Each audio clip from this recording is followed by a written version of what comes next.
ایران پر حملہ ہو رہا ہے اور امریکہ، اسرائیل اور دیگر قوتیں مل کر ایران کو تنہا کر رہی ہیں۔ ایک شخص نے مجھے پوچھا کہ لاکھوں کی تعداد میں لوگ حج ادا کرتے ہیں اور حج پر جاتے ہیں، اسرائیل کو وہ حج کیوں نظر نہیں آتا؟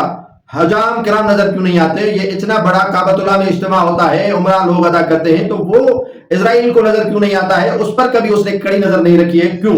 تو میں نے اس سے سیمپلی جواب دیا کہ اسرائیل وہاں پر بری نظر اسی لیے نہیں رکھ رہا ہے کیونکہ وہاں پر ان کا پروڈکٹ بک رہا ہے۔ اسرائیل کا جتنا بھی پروڈکٹ ہے وہ وہاں پر بک رہا ہے، جو بھی اشیاء خرد و نوش ہے وہ اسرائیل پرووائڈ کر رہا ہے، جو بھی پینے کے مشروبات ہیں وہ وہاں پر اسرائیل جو ہے وہ پرووائڈ کر رہا ہے، تو وہ کروڑوں ڈالر کماتا ہے اسی عمرے اور حج کے دوران، تو وہ کیسے یہاں جو ہے وہ سعودی عرب کی طرف بری نظر کر کے دیکھے گا؟ کیونکہ سعودی عرب سے اسرائیل کو کوئی نقصان نہیں ہے، یو اے ای سے کوئی نقصان نہیں ہے، مصر، قطر اور اردن سمیت کئی جو عرب ممالک ہیں ان سے کوئی خطرہ نہیں ہے۔ یہ جنگ ایک اجمی نے عربیوں کے لیے لڑی، لیکن عربیوں نے اجمی کو تنہا کر کے رکھا ہے۔ جس طرح فلسطین کے حوالے سے ایران کا کیا تعلق ہے؟ ایران نے کیوں یہ جنگ میں کودا؟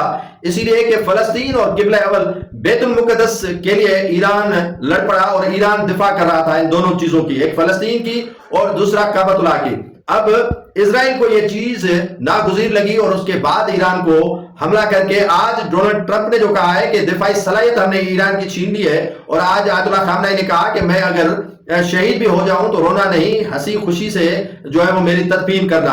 ایک فرد بھی اگر بچ جائے تو وہ اسرائیل کے لیے جہنم بنا دے یہ دھرتی، اور اسرائیل نے ہمارے جو ہے وہ حقوق سلب کر لیے ہیں اور ہم پہ اٹیک کیا ہے، اور ہمارے جو حدود ہیں ان میں آ کر انہوں نے حملہ کیا ہے۔ تو اسرائیل کے لیے ایران کھڑا ہے اور اسرائیل کے لیے جو یورپی ممالک ہیں وہ کھڑے ہیں، اور ان میں شام، اردن، عراق اور دیگر عرب ممالک کا جو کردار ہے وہ بھی کسی سے ڈھکا چھپا نہیں۔